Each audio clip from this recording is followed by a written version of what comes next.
my experience is that that seems to be the quick and dirty solution, is to just lock somebody up. As long as our system is set up how it is, it will always be the easiest option to throw someone in jail. So we need to make the system so that's not the easiest option. When we think of our values, when we think of the things that we find to be most important, is that the kind of legacy that we want to have? Justice campaigns often takes place over multiple years, and in many cases can take unexpected turns. In 2014, Justice Matters, the DART affiliate organization in Lawrence, Kansas, held its first ever listening process to uncover community problems. Hundreds of community members weighed in, and by the end, there was an overwhelming number of stories about issues of mental health. Instead of providing meaningful service or creating a dedicated facilities for people struggling with mental illness, the sheriff and the county commissioners were discussing building a bigger jail to address the issue. According to them, locking people up was the best way to get things done. So I think we're told this idea again and again, that the only way to keep our communities safe is to lock up more and more people.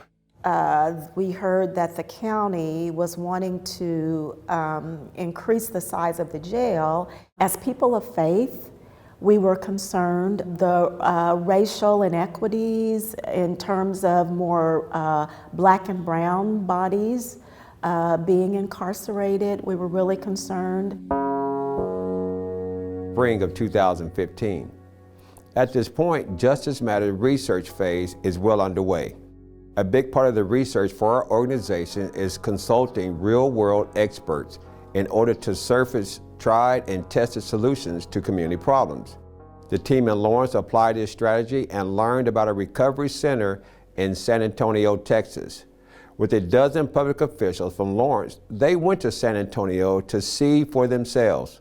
The Jail No Research team had really done a lot of research on other places that had voted down jails. And we were really impressed about what we saw in San Antonio. They had this campus that was just phenomenal. And I could see hope in people's eyes, and I could hear the hope in their voices. And they said, you know what, we can do this in Lawrence, Kansas. We were told that the county and the sheriff really wanted a bigger jail. They let us know that they might consider a crisis center. But whatever the case, the jail just had to get bigger. But if diverting people from the criminal justice system into a mental health care eliminated the need for a bigger jail in San Antonio, why on earth will Lawrence need both facilities built?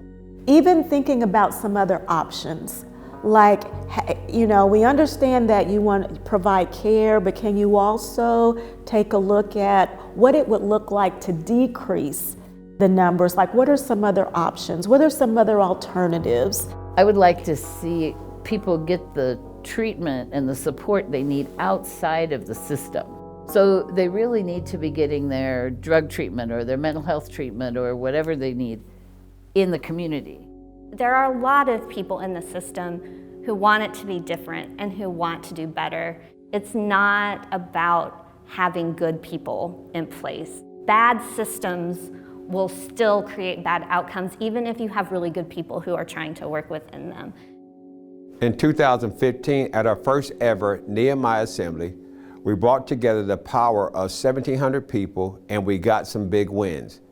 The police chief of Lawrence agreed to training every single officer on how to de-escalate encounters with people suffering from mental illness.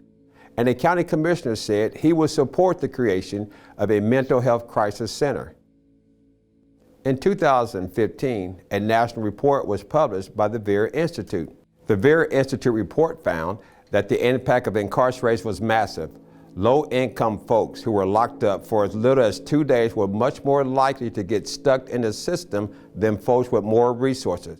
Even after just a few days in jail, folks were losing their jobs, losing their housing. If you're there very long, you can't pay your bills, so you lose your home or your apartment, and so then you're homeless. Folks don't realize how much a parent or a loved one being incarcerated, even temporarily or briefly, can affect children and children's outcomes.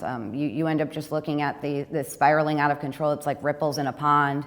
Everywhere you turn, you're faced with barriers now simply because you did walk through those doors, whether you're convicted, whether you stayed even more than a couple hours. The information provided a much-needed boost for the community organizers and leaders in Lawrence. Building a mental health crisis center and eliminating the need for a bigger jail was the solution. But county officials thought differently. They were moving forward with a ballot issue proposing a tax increase to fund the jail expansion and a crisis center. The county continued to push for these projects to go hand in hand, essentially holding mental health treatment hostage in exchange for expanding the jail. When they said we could get a crisis center, but it had to be tied to the jail, that put those with a mental illness and those who have loved ones with a mental illness in a pretty difficult situation. What are we going to do here? In order to have a crisis center, that we also had to agree to an increase with the jail when it's something that we were strongly opposed to.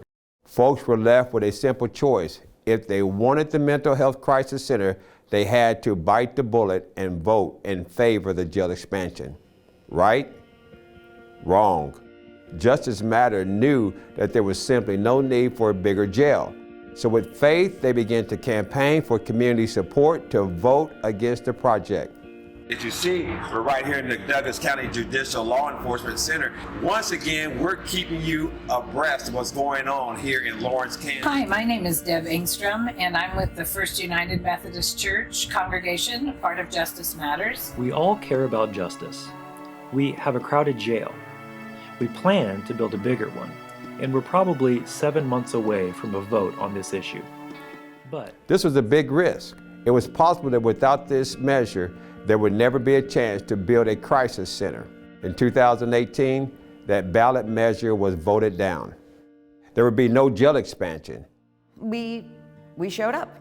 We pushed back. We did our research. We met with people. We engaged the community, and we did not let up. And that is what you have to do when you're fighting these fights.